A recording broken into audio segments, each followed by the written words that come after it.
سورہ فصلت کی آیت نمبر 47 کے حوالے سے ہم بات کر رہے تھے۔ اللہ تعالیٰ کا یہ فرمان ہے کہ قیامت کے آنے کا علم اسی کی طرف لوٹایا جاتا ہے۔ کسی بھی انسان، فرشتے یا جن کے بس میں نہیں ہے کہ وہ قیامت کے حقیقی آنے کی تاریخ کو یاد رکھ سکے یا اسے علم میں لا سکے۔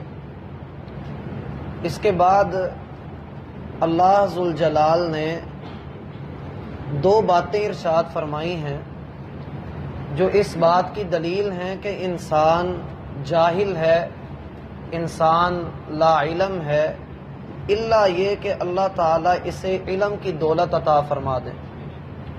اور یہ مضمون قرآن میں جگہ جگہ پر ہم دیکھتے ہیں، مشہور مقام ہے وَلَا يُحِيطُونَ بِشَيْءٍ مِّنْ عِلْمِهِ إِلَّا بِمَا شَاءَ۔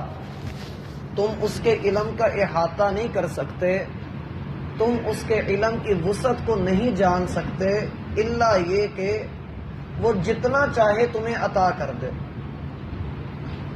اللہ تعالیٰ فرماتے ہیں وَمَا تَخْرُجُ مِن ثَمَرَاتٍ مِّنْ أَكْمَامِهَا، کسی بھی قسم کا کوئی بھی پھل ہو، کسی بھی قسم کا کوئی بھی پھل ہو، وہ اپنے غلاف سے باہر نہیں نکلتا مگر یہ کہ اللہ کو اس کا علم ہوتا ہے۔ ہم دیکھتے ہیں کہ دنیا میں کروڑوں قسم کے اللہ رب العالمین نے درخت بنائے ہیں اور طرح طرح کے پھل ہیں، ہر پھل کی کئی ایک اقسام ہیں، پھر پھول ہیں، ہر پھول کی کئی قسمیں ہیں، علاقے کی مختلف ہونے کی وجہ سے ان کے ذائقے میں، ان کی خوشبو میں فرق ہے۔ فرمایا وَمَا تَخْرُجُ مِن ثَمَرَاتٍ مِّنْ أَكْمَامِهَا، کوئی بھی پھل ہے، کوئی بھی شگوفہ پھوٹتا نہیں ہے مگر یہ کہ اللہ رب العالمین کو اس کا علم ہے۔ اب علم کی اس نوعیت کے بارے میں ہم زیادہ سے زیادہ یہ بات کہہ سکتے ہیں کہ کوئی بھی درخت ہے، کوئی باغ ہے، اس میں طرح طرح کے درخت لگے ہوئے ہیں، اللہ ہی بہتر جانتا ہے کہ کس درخت کی کس شاخ پر کتنا پھل لگے گا، کون سا بندے کے پیٹ میں جائے گا، کس بندے کے پیٹ میں جائے گا، کون سا گر جائے گا، کون سا جل جائے گا، کون سا جو ہے وہ منڈی میں بکے گا، ہر چیز کو اللہ رب العالمین جانتا ہے۔ وَمَا تَخْرُجُ مِن ثَمَرَاتٍ مِّنْ أَكْمَامِهَا، انسان تو صرف بیج ڈالتا ہے، یہ تو صرف زراعت کرتا ہے، اس نے صرف بیج ڈال کر، پانی لگا کر، کھاد ڈال کے خود اپنے آپ کو فارغ سمجھتا ہے اور یہ خیال کرتا ہے کہ یہ تو میں نے اگایا ہے۔ اللہ تعالیٰ قرآن میں فرماتے ہیں سورۃ الواقعہ میں أَفَرَأَيْتُم مَّا تَحْرُثُونَ، کیا یہ جو کھیتی ہے یہ تم نے اگائی ہے؟ أَأَنتُمْ تَزْرَعُونَهُ أَمْ نَحْنُ الزَّارِعُونَ، کیا اللہ نے اس کو اگایا یا تم نے اگایا؟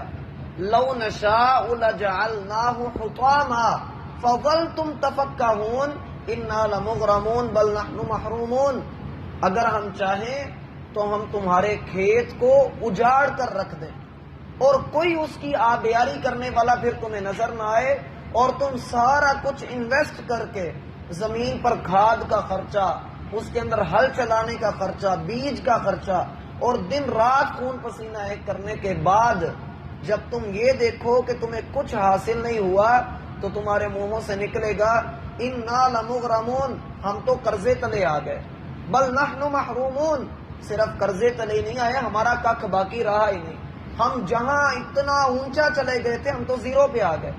پھر اللہ دوسرا سوال کرتے ہیں أَفَرَأَيْتُمُ الْمَاءَ الَّذِي تَشْرَبُونَ، وہ پانی جو تم پیتے ہو اس کے بارے میں تمہارا کیا خیال ہے؟ أَأَنْتُمْ أَنزَلْتُمُوهُ مِنَ الْمُزْنِ أَمْ نَحْنُ الْمُنزِلُونَ، کیا آسمان سے اسے تم اتارتے ہو یا ہم اتارتے ہیں؟ لَوْ نَشَاءُ جَعَلْنَاهُ أُجَاجًا، اگر ہم وہ پانی خشک کر دیں، پانی تم پر نہ اتاریں، نہ زمین سے تمہیں پانی کا ایک قطرہ ملے، نہ آسمان سے کوئی بوند برسے، تو کون ہے جو تمہیں عطا کرے گا؟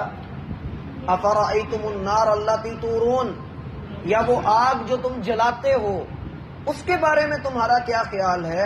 أَأَنْتُمْ أَنشَأْتُمْ شَجَرَتَهَا، وہ لکڑی جو تم درخت سے حاصل کرتے ہو کیا درخت تم نے پیدا کیے ہے؟ أَمْ نَحْنُ الْمُنشِئُونَ، یا ہم اس درخت کو اگانے والے ہیں؟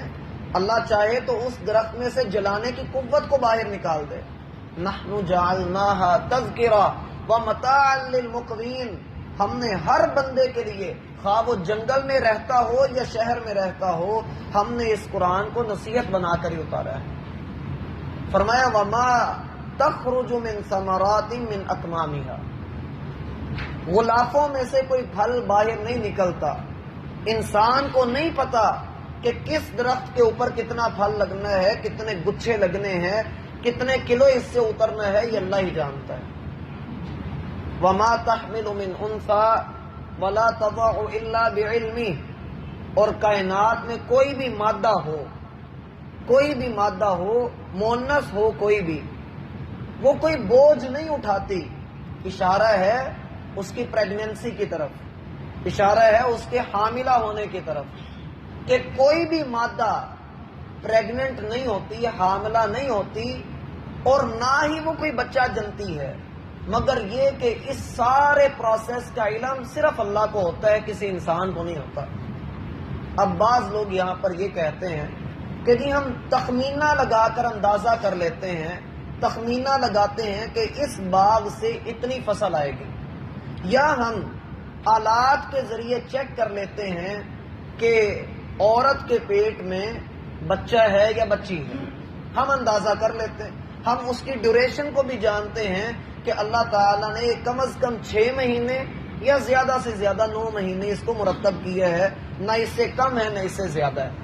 انسان یہ کہتا ہے کہ پھر اللہ پھر اس میں کیسا اکیلا ہو سکتا ہے، ہم بھی اللہ کے شریک ہیں.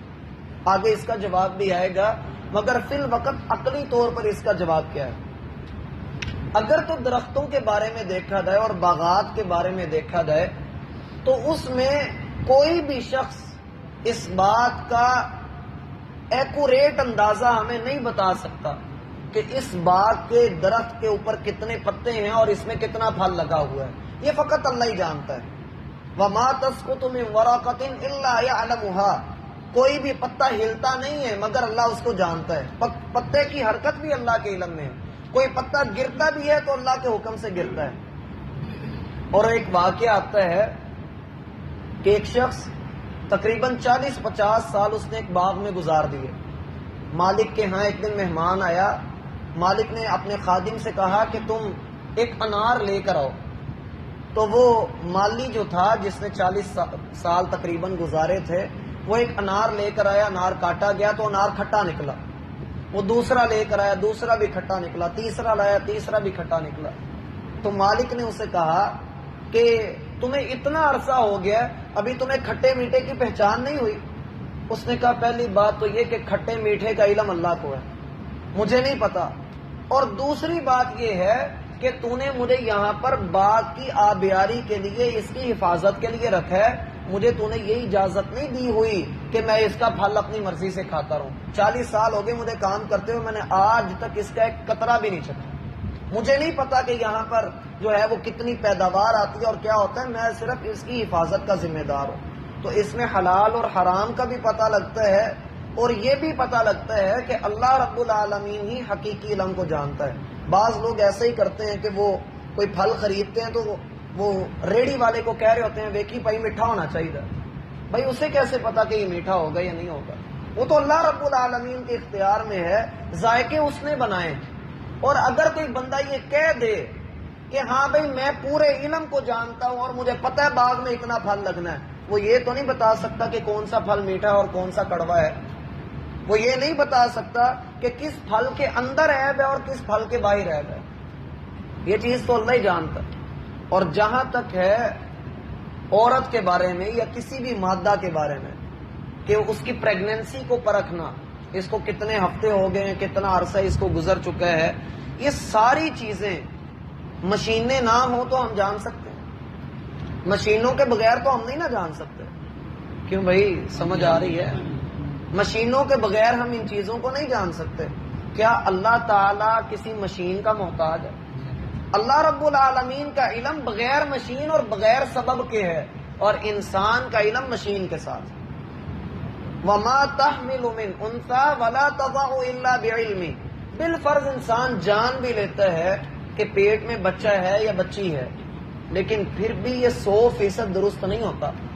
اس کی وجہ دو واقعات۔ ایک واقعہ تو ہے برطانیہ کا، وہاں جو شاہی خاندان ہے ان کی ایک خاتون کو اللہ نے امید لگا دی، تو انہوں نے اس دور میں بہترین قسم کے پیسے لگا کر پتہ لگوایا کہ بچہ ہے کہ بچی ہے، تو کہا گیا کہ آپ کے ہاں بیٹے کی ولادت ہوگی، تو اللہ رب العالمین نے ان کو بیٹی عطا کی۔ اسی طرح سے پاکستان کا واقعہ ہے بھٹو خاندان کا، انہوں نے کہا کہ آپ کے ہاں بیٹی پیدا ہوگی، تو بڑے بزرگوں سے میں نے یہ سنا ہے کہ ان کے ہاں پھر بلاول پیدا ہوا تھا جو بیٹا ہے۔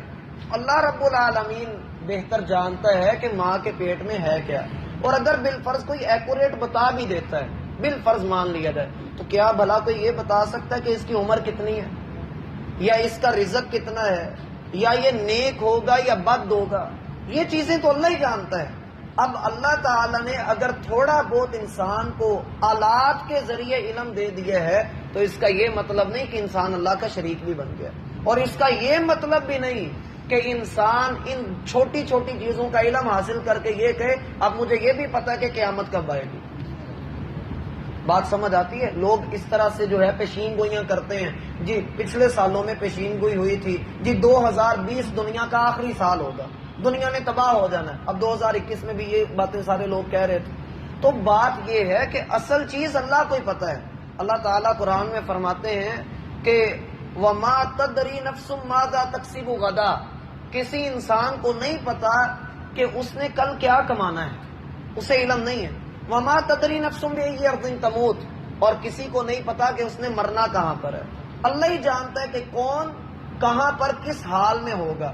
آپ کہیں پر بھی جاتے ہیں، آپ دو چیزوں کو ساتھ لے کر جاتے ہیں، دو چیزوں کے لیے آپ جاتے ہیں۔ دنیا کا کوئی بھی بندہ ہے وہ ایک جگہ سے دوسری جگہ موو کرتا ہے دو چیزوں کے لیے، یا اپنا رزق کھانے کے لیے، یا وہاں پر اس کی موت لکھی ہوتی ہے۔ اس کے علاوہ تیسری چیز کوئی نہیں ہوتی۔ ہم کسی کو ملنے جائیں، ہم کسی کی دعوت پہ جائیں، ہم جو بھی کریں، لیکن دو چیزیں ہمہ وقت ہمارے ساتھ ہوتی ہیں۔ تھوڑا سا آگے اور پڑھ لیں، آپ کے لیے کچھ اہتمام کیا گیا ہے۔ وَيَوْمَ يُنَادِيهِمْ أَيْنَ شُرَكَاءُ، اللہ فرماتے ہیں کہ قیامت والے دن اللہ پکار کر کہے گا أَيْنَ شُرَكَائِي، جو لوگ دنیا میں شریک ٹھہراتے تھے اور اللہ رب العالمین کے مقابل کھڑے ہو کر اپنے آپ کو یہ سمجھتے تھے کہ ہم بھی علم والے ہیں، تو اللہ تعالیٰ فرماتے ہیں أَيْنَ شُرَكَائِي، کہاں ہیں وہ لوگ جو میری برابری کرتے تھے، کہاں ہیں وہ، ذرا سامنے آئیں۔ قالوا، تو وہی شریک پولے سے منہ کے ساتھ کہیں گے آذناک ما منا من شہید، اے اللہ ہم میں سے تو کوئی بھی ایسا نہیں تھا، ہم میں سے تو کسی نے بھی تیری برابری کرنے کی کوشش نہیں کی، نہ کسی اور چیز کو تیرے ساتھ برابر ٹھہرایا، تو اکیلا ہے، تو وحدہ لا شریک ہے۔ یہ ایک وہ کھلا جھوٹ ہے جو وہ قیامت والے دن اپنے آپ کو بچانے کے لیے بولیں گے۔ اللہ تعالیٰ سورۃ الانعام کے اندر بات فرماتے ہیں کہ ثم لم تکن فتنتهم الا ان قالوا واللہ ربنا ما كنا مشرکین، جب وہ دیکھیں گے کہ جہنم سامنے ہے اور ہر چیز ہمارے خلاف ہو چکی ہے، ہمارا جرم بھی ثابت ہو چکا ہے، تو وہ فوراً بول کر کہیں گے اے اللہ جن شریکوں کی بات آپ کر رہے ہیں ہمیں ان کا نہیں پتا، اللہ کی قسم اے اللہ تو ہمارا رب ہے، ہم تیری قسم اٹھا کر تجھے گواہ بنا کر کہتے ہیں کہ ہم نے دنیا میں بھی تیری عبادت ہی کی، تیری توحید کے اوپر ہی ہم رہے، ہم نے کبھی شرک نہیں کیا۔ اللہ تعالیٰ فرماتے ہیں انظر، اب دیکھو ان کو کیف کذبوا علی انفسہم، کیسے پیروں کے اوپر مکر رہے ہیں، وضل عنہم ما کانوا یفترون، اور جن کے بارے میں یہ گمان کرتے تھے کہ اللہ سے ان کو یہ بچا لیں گے اور بگڑیاں بنا دیں گے، ان کو پار لگوا دیں گے، دیکھو اب وہ نظر ہی نہیں آ رہے۔ اگلی آیت میں بھی یہی ہے وَضَلَّ عَنْهُمْ مَا كَانُوا يَدْعُونَ مِن قَبْلُ وَظَنُّوا مَا لَهُم مِّن مَّحِيصٍ، کہ وہ گم ہو کر رہ جائیں گے ان سے جن کو وہ پکارا کرتے تھے، اور کوئی بھی ان کو جو ہے پھر اس دن پناہ دینے والا نہیں ہوگا۔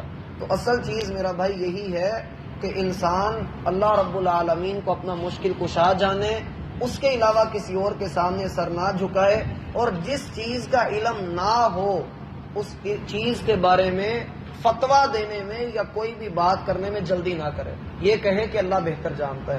اس طرح سے کہنے سے انسان کی کوئی شان کم نہیں ہو جاتی، بلکہ وہ دیانت دار اور امین تصور کیا جائے گا کہ اس نے دین کے بارے میں اپنی زبان کھولی نہیں۔ ہاں، جب اس کو علم ہے تو پھر لوگوں کو بتائے، اگر علم نہیں ہے تو پھر جلد بازی نہ کرے۔